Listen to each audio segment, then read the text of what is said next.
Kung gumagamit ka pa rin ng klasikong insulin pen para mag-inject ng insulin, mali ang ginagawa mo. Seryoso, parang gumagamit ka ng lumang wired na telepono sa 2025.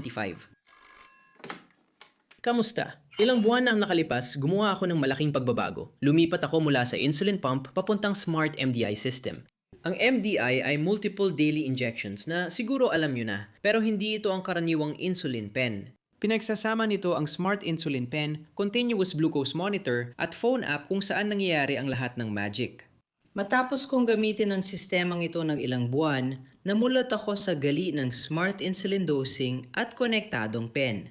Ipapaliwanag ko, ang lumang telepono ay pantawag lang, pero ang smartphone maraming kayang gawin. Itong simpleng pen, pang-inject lang ng insulin. Pero para sa akin, ang pamamahala ng diabetes ay higit pa dyan. Kailangan kong sukatin ang aking glucose, kalkulahin kung gaano karaming insulin ang i-inject, subaybayan ang kinakain ko, at kung gaano karaming insulin ang ginagamit ko. Kaya ng Smart MDI system, gawin lahat ito para sa akin. At marami pa itong kayang gawin na tatalakayin ko sa video na ito. Salamat kay Medtronic sa pagsuporta sa video na ito. Ang tinutukoy kong Smart Insulin Pen ay ang InPen na compatible sa karamihan ng rapid-acting insulin cartridges at pwedeng gamitin muli ng hanggang 1 taon. Kapag naubos ang vial, tinatanggal ko ito. Iniikot ang tornilyo at nilalagay ang bago. Isa pang advantage ng InPen ay pwede ako mag-dose ng insulin sa kalahating unit, kaya mas eksakto ako sa meal at correction doses. Para sa akin mahalaga ito dahil kalahating unit ng insulin ay pwedeng magbago ng 30 to 40 units sa blood sugar ko pagkatapos kumain. Meron akong magandang kulay na InPen. Ngunit depende sa bansa at insulin, mas marami pang kulay na mabibili. Ang gusto ko sa sistemang ito ay naipaparis ko pareho ang Smart Pen at CGM sa teleponyo gamit ang Bluetooth. Sigurado akong marami sa inyo ang gusto magtanong kung anong mga telepono at CGM ang suportado at may magandang balita ako para sa inyo. Gumagana ang InPen sa karamihan ng iPhone at Android phone, maliban kung sobrang luma na ang modelo mo. Pagdating naman sa CGMS, sinubukan ko ang sistema gamit ang Simplera sensor na siyang pinakabagong CGM sensor mula sa Medtronic na particular na dinisenyo para sa Smart MDI system na ito. Marami sa mga kaibigan ko sa US ang gumagamit ng InPen kasama ibang CGM brands. Pag-uusapan pa natin yan mamaya sa video. Ngayon, matapos kong gamitin ang Smart NDI system ng 1 buwan, pinili ko ang 10 tampok na pinagkakatiwalaan ko simula sa una. Minsan, pagkatapos kong mag-inject ng insulin, nakakalimutan ko kung ilang units ang naiturok ko o kung naiturok ko ba talaga. Naranasan mo na rin ba yon? Diyan pumapasok ang InPen app. Otomatikong nire-record ang bawat insulin dose mula sa nakakonektang pen. Kahit mag-correction shot ako sa gabi, di ko na kailangan manomonong i-record dahil otomatikong naitatala ng app. Pwede kong balikan at tingnan kung naituro ko at ilang units ang na-inject. Kung makakalimutin ka rin, sisiguraduhin ng feature na to na hindi mo na makakalimutan. Tampok din ito ng InPen. Ang feature number 2 na sobrang nagpadali ng buhay ko ay ang dose calculator. Maaring irekomenda ng app ang pinakaangkop na insulin dose para sa akin based sa kasalukuyang glucose ko mula sa CGM sensor, laki ng pagkain ko, at kung gaano karaming active insulin ang nasa katawan ko. Kailangan ko lang i-type kung ilang carbs ang kakainin ko. Gagawin ng app ang kalkulasyon para sa akin based sa mga paunang setting na napagkasunduan namin ng aking healthcare provider at magre-rekomenda kung gaano karaming insulin ang dapat kong iturok. Ngayon, maging tapat tayo. Madalas tinatansya lang natin ang carbs sa pagkain at may ilan na hindi marunong magbilang nito. Ayos lang yon, pero makakatulong ang Smart MDI. Sabihin ko lang sa app kung low, medium o high carb ang kinain gamit ang meal estimate mode at irerekomenda nito ang dose. Sunod na tayo sa tampok number 3. Alam mo yung mga araw na mataas ang glucose mo? Nag-inject ka na ng correction dose pero patuloy pa rin tumataas ang asukal mo? Gagawa ka ng correction, tapos isa pa, tapos pagalipas ng ilang oras, biglang sobrang baba ng glucose mo. Sigurado akong naranasan na natin lahat ito. Tinutulungan ako ng InPen dahil nire-record nito kung gaano karaming insulin ang na-inject ko at kung ilan pa ang aktibo sa katawan ko. Yung dose calculator na pinakita ko ay kinokonsidera ang active insulin kaya pwede ko rin gamitin sa corrections. Hindi ko na kailangang mag-compute pa. Para sa akin mismo, nung natutunan ko ang tungkol sa active insulin sa katawan at kung paano ito gamitin, mas naging madali ang pagkontrol ng glucose ko. Kung hindi mo pa ito ginagamit sa diabetes management mo, baka may namimiss ka. Bago tayo tumuloy sa susunod na feature, paalala lang na makipag-ugnayan ka sa healthcare provider mo para maset ang insulin to carb ratio, target range, active insulin time, at correction factor. Kahit kailan ka magsimula sa bagong sistema, pero tingnan natin ang isa pang feature ng Smart MDI system. Number 4. Para sa akin, ang InPen app ang main display ko para sa diabetes therapy. Dahil dito ko nakikita ang lahat ng kailangan kong impormasyon. Tulad ng ibang CGM, sa app, nakikita ko ang kasalukuyang CGM reading, sensor glucose trend arrow, at glucose graph sa nakaraang 4 na oras. Makikita ko rin ang visual ng insulin na nalog ko na kulay asul sa ibaba ng glucose graph at ang carbs na nalog ko na kulay berde sa itaas ng glucose graph. Malaking tulong ang visual presentation na ito para magkaroon ako ng malinaw na ideya sa glucose, active insulin at active carbs ko. Kapag nangangapa ako, madalas ako magkamali sa decision sa paggamot. Pero pag nakalog at visualize ang mga bagay, mas tama ang mga decision ko. Ito ay tumutulong mapanatili ang tamang asukal sa dugo. Ngayon, punta tayo sa susunod na feature ng Smart MDI System, number 5. Naranasan mo na bang umupo at mag-enjoy ng pagkain? Pagkaripas ng 1 oras, tiningnan mo CGM mo at mataas ang glucose dahil nakalimutan mag-insulin? Nangyayari din sa akin yan minsan, kaya gets kita. Ang makalimutang magbolus at makita na sobrang taas ng asukal mo, nasa 300s ay isa sa pinaka-nakakainis sa diabetes. Matutulungan ka rin ng Smart MDI system dito. Dahil tuwing nakikita ng app na nagsimulang tumaas ang glucose ko pero hindi ako nag-inject ng insulin, magbibigay ng abiso ang app sa akin.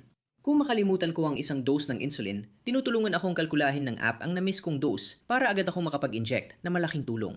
Kung bihasa ka sa CGM, baka iniisip mo, ano ang pagkakaiba ng abiso sa nakaligtaang dose at alerto ng mataas na glucose sa CGM? Magandang tanong yan. Ang standalone na CGM ay mag-aalerto kapag mataas o mabilis tumaas ang glucose mo, ayon sa settings mo. Pero maging totoo tayo, minsan hindi naman talaga nakakatulong ang mga alertong yan. Kapag nag-insulin ako tapos kumain ng mataas sa carbs, pwedeng biglang tumaas ang glucose at mag-high alert. Hindi ko na kailangan gumawa ng kahit ano dahil alam kong may sapat akong insulin para bumalik sa tamang range sa loob ng 1 o 2 oras. Ngayon, mas matalino ang InPen kaysa ibang CGM dahil kaya nitong subaybayan ng insulin sa katawan. Magbibigay lang ito ng abiso kung kailangan ko ng kumilos, nakalimutan mag-insulin, o kailangan ng dagdag na dosis para itama. Hindi ako maisturbo dahil mataas ang glucose ko, na alam ko na at inaasahan, kaya dito papasok ang numero 6. Ang InPen Correct High Glucose Alert ay hindi lang nagsasabi na mataas ako, kundi nagre-rekomenda rin ng tamang insulin dose para bumalik sa normal. Pwede ko talagang i-customize ang alertong ito. Pwede kong sabihin sa sistema na wag akong i-alerto, maliban na lang kung kailangan ko ng particular na dosis ng insulin. Maaari ito umabot sa 0.5 units para sa stricter control o mas mataas. Depende sa gusto kong interaction sa sistema para itong pagpili ng correction level. Sulit bang magdagdag ng turok gamit ang karayom na ito ngayon? Alam ko mukhang komplikado ito, pero sa totoong buhay, malaki ang naitulong nito sa pagod sa alarm at nabawasan ang mental na bigat ng diabetes. Ngayon, may isa pang tampok sa InPen na medyo nakatago. Hindi mo nakikita pero nandoon at makakatulong ito sa akin maiwasan ang abala. Ang Smart Pen ng insulin ko ay nagmo-monitor ng temperatura at nag-aalerto kapag masyadong mainit o malamig. Hindi pa ako nagkaroon ng ganitong babala pero sa tingin ko, napakahalaga nitong tampok na ito dahil wala nang mas masama pa kaysa sa masira ang insulin ko at hindi ito gumana ng maayos kapag kailangan ko ito. Para malinaw, ang InPen ay para lang sa mabilis na insulin kaya kailangan ko pa ng isa pang pen para sa pangmatagalang insulin. Inuturo ko yon 2 beses araw-araw gamit ang disposable pen. Pinaalalahanan ako ng InPen app na iturok ang pangmatagalang insulin sa tamang oras kaya malaking tulong ito sa akin na makakalimutin. Kapag may paalala, tinatanong ako ng app kung ilang long-acting insulin at anong oras ko ito tinuturok para ma-record lahat. Mano-mano pa rin ang pag-record ng long-acting insulin pero gusto ko ang reminders at tracking option. Sunod na tampok, malaking tulong sa pag-manage ng diabetes ko habang gumagamit ng maraming injections araw-araw. Tulad ng sinabi ko na sa'yo, tinitingnan ng InPen ang aking level ng asukal, ang aking mabilis na gumaganang insulin, pati na rin ang aking pangmatagalang insulin, at pati na rin ang mga pagkain ko. Minsan nakakalimutan kong i-track lahat ng pagkain ko. Pero maganda na may ulat ang app na pwede kong ibahagi sa endo ko. Nang makita ko ang mga ulat na ito, namangha ako dahil kasing ganda sila ng mga ulat mula sa insulin pump ko at di ko akalain posible ito sa MDI.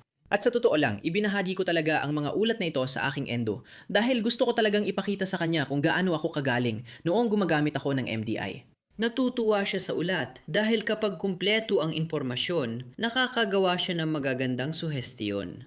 Kung bibigyan ko siya ng magulong, kulang-kulang na notebook, wala naman siyang magagawa ngayon. Bago ko pag-usapan pang tungkol sa mga CGM sensor na maaari mong gamitin sa Smart MDI system na siya nating punto bilang sampu, gusto ko munang linawin ang isang bagay. Kita mo, ilang buwan ko nang gamit ang Smart MDI system at masasabi kong mas maganda ang control ko kaysa nung gumagamit pa ako ng MDI na walang smart system. At ang totoo, madali lang gamitin ang setup na ito. Mas kaunti ang mental na pagod dito kumpara sa insulin pump. Hindi ko sinasabing mas maganda ang Smart MDI kaysa insulin pump na may automated insulin delivery system. Dapat nating gawin ang desisyong ito para sa sarili ayon sa ating sitwasyon.